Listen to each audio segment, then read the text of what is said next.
هاي شجان، كيف حالكم اليوم؟ الحمد لله. مستانسين؟ مستانسين. نعسانين؟ شجعان. ما حد نعسان فيكم؟ لا. محمد شكله نعسان بس. مو مشكلة يا محمد، احنا رايحين الحين مكان بيخليكم تصحصحون عدل. قولوا وين؟ وين؟ مرة ثانية وين؟ وين؟ رايحين لمحمية تماسيح. ان شاء الله تستانسون ونتعلم اشياء كثيرة ونستمتع برحلتنا بعد. حضرات.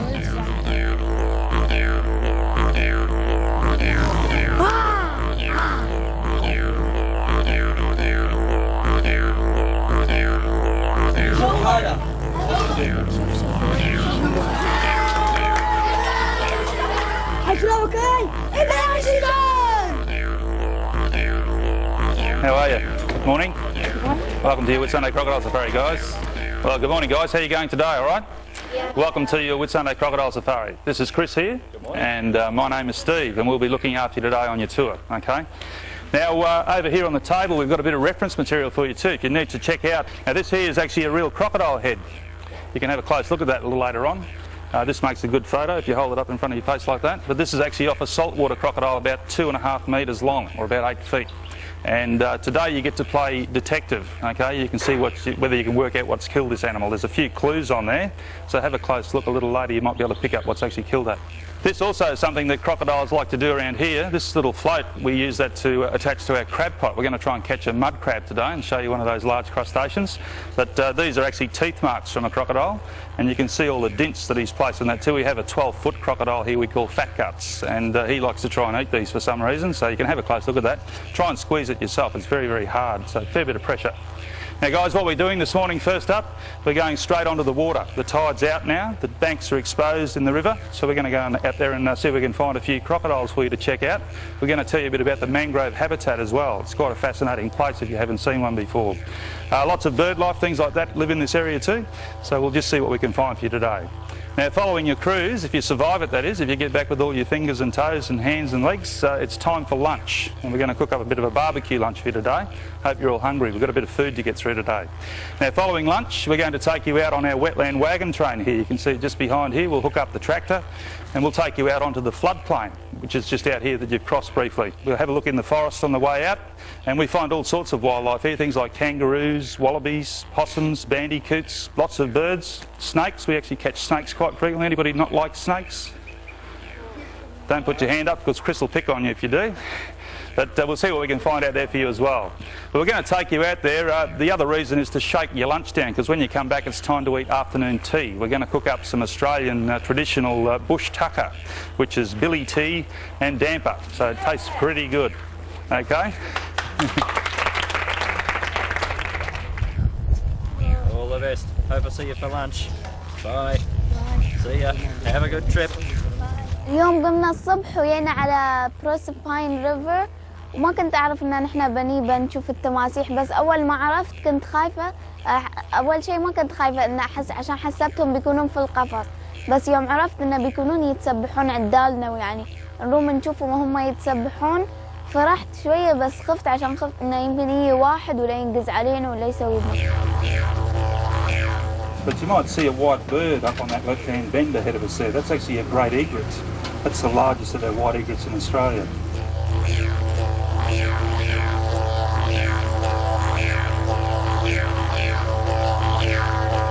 Now the habitat that we're going to look at this morning is called mangrove, and the name mangrove comes from the plants that are grown here.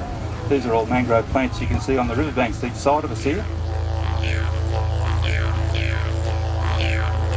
See way up on the right-hand side here, way up on the point, over on the right-hand bank. It's just out of the water. That little black lump is actually a croc laying up there, so we'll just sneak up and see who it is today.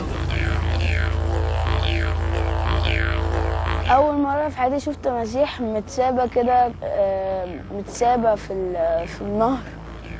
أنا دايما بشوفهم في جنينة الحيوانات، بس أول مرة شفت تماسيح متسابة في النهر كده. الحين احنا على ظهر السفينة ونقعد ندور تمساح يقول عنه الرجال إنه في تمساح طوله 4 أمتار. الحين جالسين ندور عليه، وأنا أول مرة في حياتي أشوف تمساح يعني جنبي، يعني ما بيني وبينهم إلا غير متر مترين.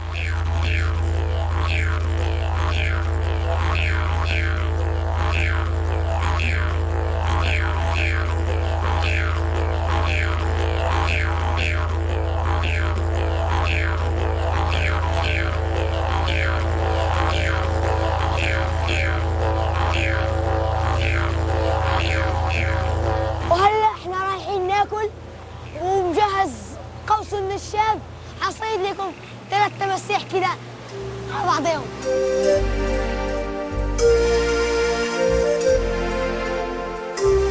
سفاري الموسم الثالث على MBC3 حيث لا مكان إلا للشباب.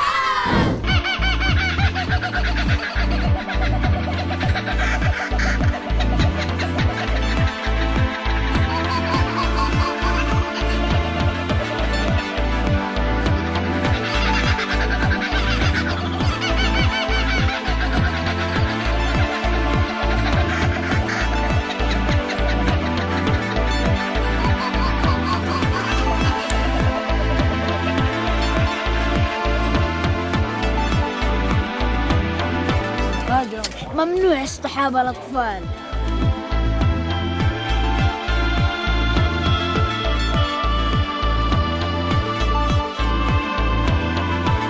This is a mangrove tree. Remember Steve telling you about mangrove trees this morning? But do you think mangroves can hurt you? Yeah. No. This one can. I'll show you why. I'll pick a few leaves off. And you'll never guess what this mangrove tree is called. It's called a blind your eye mangrove. Now have a look. You see all that white milky stuff coming out of the thing there? Well, look at it all. There's tons of it inside the leaf, and if you break the leaf open, see, it's even inside the leaf like that. Now if I touch that on my skin here, now what's going to happen? It's going to all blister up. It's going to burn like anything, and all my skin's all going to be all bumpy. And in February here, it's our summer, when it's very, very hot and it's very, very humid, you sweat a lot. And people who work in the bush here like this, who have been just touching these leaves, you wipe your eyes all the time. So what would happen when you wipe your eye? Yow! Or your eye turns into a blister and you go blind. You go blind for about a week. But you get better. After about a week, your eye heals, gets all better, and your sight comes back again, but it hurts in the meantime, and that's that white stuff. That's the only mangrove. You know how many mangroves there are in the world? There's 68. That's what Steve would have told you this morning, maybe. 68. This is the only one that can actually harm you like that, so you have to be pretty careful. All of these mangroves through the bush here are all called blind your eye mangroves, so don't touch these ones.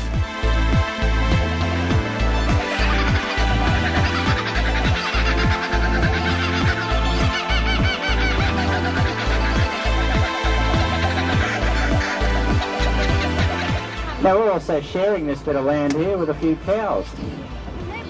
These are Brahmins from India, and the man that runs the cattle out on this paddock, he cares for the environment very much. So he runs his property, or his farm, in a way that's as kind of friendly as possible to the environment. So he encourages, or helps encourage the wildlife to stay around here as well.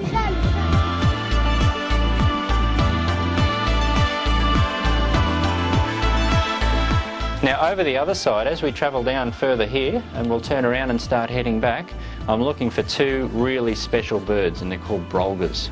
And why we like brolgas, they stand about that high, they're huge, they're Australian cranes. And they like to dance. And the two brolgas we have here, well, they've got a baby at the moment, and the baby's about that high, so they're pretty big birds. But these two have been together for at least 6 years, and they live here permanently, and they're sort of like people because they dance with each other and they throw sticks in the air and the other one catches it, and it's a bit like a disco sometimes when they all get dancing. It's really good. So we'll see if they're home. We're pretty fond of those. And there's also, has anybody seen, you ever seen a dingo while you've been in Australia? Yeah, we saw one. Did you? Cool. Yeah, we're sometimes driving in here to work in the morning. I've watched the dingoes hiding behind those trees over there and rushing into the water and grabbing some of these spoonbills first thing in the morning. I've never ever seen that before in my life. There's a couple of other little birds in there called black-winged stilts, and they're much smaller. You see the two off to the left. They're a little bit too far away at the moment. See all the spoonbills? There's two little black and white ones just there. They're beautiful little birds too, and they only come here for about a month every year.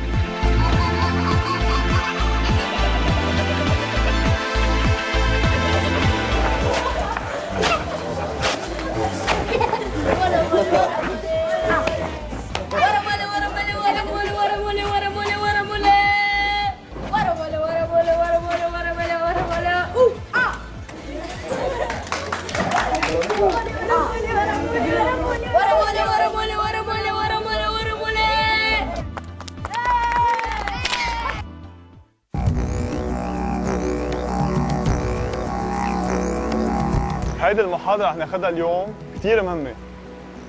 محاضرة عن الإنقاذ البحري، أو إذا كنتوا بالبحر أو بحوض السباحة. ممكن يكون حدا بهمكم أمره أو حدا ما بتعرفوه عم بيغرق وما في لايف جارد أو حدا يساعد أو منقذ، بتجوا أنتم بتتدخلوا لتقدروا تطلعوه برات المي. أوكي، أول شيء بدنا نعرف اللي ما بيعرف يسبح يرفع إيده. أوكي، نصكم ما بيعرف يسبح تقريبا والنص الثاني. فاللي بيعرفوا يسبحوا لازم تنتبهوا أكثر من اللي ما بيعرفوا، مشان في حال لا سمح الله حدا منهم غرق بتعرفوا شو تعملوا. معك أحمد؟ هلا الغريق بالمي كيف بنساعده؟ أول شيء لازم يكون كثير سريعين، كثير سريعين، مشان كل ما سرعنا كل ما ربحنا وقت كل ما يمكن انقذنا حياته. في كثير أمرار بيوصل المنقذ بأوقات بيكون الغريق شرب مي، غاب عن الوعي، بطل يتنفس، بيوصل ميت على الشط. للأسف يعني إن شاء الله ما بتصير بحياتكم، بس لازم الواحد يكون على دراية بكل شيء. طيب، أول شيء مفضل بس يكون بدنا ننقذ حدا يكون عندنا شيء حيلا أداة بتفوش، يعني دولاب، لايف جاكيت، هيدي بتفوش مثلا، فلين، أي شيء بفوش نستعين فيه. نربطه بحبل. ليش نربطه بحبل؟ مشان بس نسبح بسرعة ما فينا نتهدى بالأداة ونسبح، فبنربطه بحالنا. هيدي معمولة بطريقة فينا نحملهم نحن هيك، وتحطوه فوق راسكم. يعني انتم فيكم تخترعوا هالربطة بشكل ما تفلت منكم هي بالمي، وتمسكوها او تخليها وراكم تجروها، تسبحوا توصلوا على الغريق، تمسكوا فيه، تمسكوه وتعطوه اياها، او على تحطوه يتهدى فيها هيك. هلا وصلنا على المي، وصلنا بقى المي، فتنا ركضنا، في غريق بالمي. احمد قريب لقدامي، عود. احمد عم بيغرق، اوكي؟ طب راسك لقدام، وجهه بالمي. اول شيء بنعمله شو ما كانت حالته الغريق بنطلع وجهه بالمي، ما بدنا حدا، اهم شيء الوجه والتم والانف يكون خارج المي. في عندنا حاله وحده نستعملها، لها طريقتين، يسار ويمين. الايد اليمين تحت القط اليمين، الاصابع الايد كلها بتعلي الوجه مشان كله يصير ورات المي. الايد اليسار اذا بتحسوا في شيء معور بالظهر بتثبتوا الظهر وبتسمحوا باجريكم لورا. مفهوم؟ او من ثاني ميل القط اليسار بالذراع اليسار تمسكوه بتخليه عالي طول الوقت، بضله عالي وبنسبح فيه لورا. بس نسبح، شكرا احمد، بس نسبح دائما اتجاه واحد، يا يسار او يمين. ما فينا نستعمل ايدين مشان في ايد رح تكون مهديه الغريق والايد الثانيه بدنا نستعملها نسبح. اوكي. بالرجعه لازم نحسب المسافه للشط لنعرف اي سرعه بدنا نعمل، اذا نسبح كثير بسرعه بنتعب، بنغرق نحن كمان، ما بدنا نغرق اثنيناتنا. طيب، نسيت لكم شغله، الغريق بس نمسكه، تعال ارجع احمد لو سمحت. بس يكون بالمي ونمسكه، المفضل نعطيه اذا كان واعي، نعطيه الاداه اللي بتخلينا نفوش او نعوم، بنمرقها تحته، خليه اذا في حط ايديه عليها بكون تمام. هيك ساعتها نحن بيساعدنا بالتنقل وبيحميه ما يرجع يغرق. طيب، هلا تعلمنا تقريبا مبادئ الانقاذ، بدي كل اثنين بيناتكم يجربوها، بدي اشوف واحد يكون بالمي يعني مثل ما كان قاعد احمد، ومن ورا كيف تمسكوه. يلا.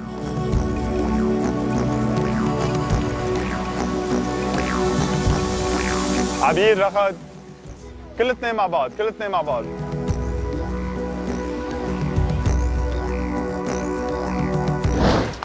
هلا في حال غريق مجروح،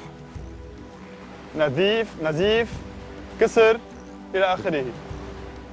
لازم دائما نكون عاملين حساب اجمالا حد كل حوض سباحه او كل بحر شاطئ في عليه عالم، بتكون الدوله او الموجودين عليه او يلي حاميين الشط بكون مأمنين وسائل اسعاف.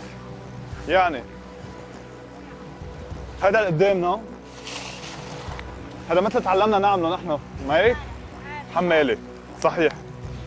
في حل موجودة حمالة أو عاملين حمالة بتحطوه بالشكل يلي شفتوه بالإسعافات الأولية. بتذكروا؟ أهم شيء يكون ماكن. بس يكون في غريق بالمي، الحمالة منزلها على المي. مش هتقدروا ترفعوه، لازم تكون الحمالة بالمي. مشان هيك لازم يكون حدا ناطر بالمي، المنقذ بجيب الغريق، بكون في 2 شخصين أو 4 أشخاص، المهم يكون في يحملوا من قدام ومن ورا، يحطوا الغريق عليه، الظهر دايما مش الظهر لورا والوجه لفوق، مش يعني نايم على بطنه ونايم على الظهر. وتحملوه بطريقة ملائمة وبتربطوه منيح وتوصلوه على أقرب مساعدة طبية. مفهوم؟ رح نجرب شو تعلمنا بالمي. كان الدرس ممتع كتير ومفيد، تعلمت منه كتير.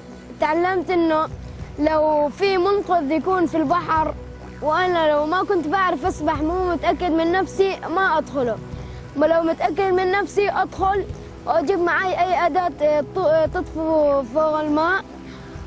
فاول شيء اعطيها احطها في ايده هيك يلبسها بين ايده، بعدين اخليه ظهره جالس وادخل ايده من هون هيك واعمل له هيك تمه، اعمل له هيك تمه عشان يقدر يتنفس اكثر، وما اخلي وجهه في المي عشان ما يدخل في تمه مي ويبلع ويتردى اكثر.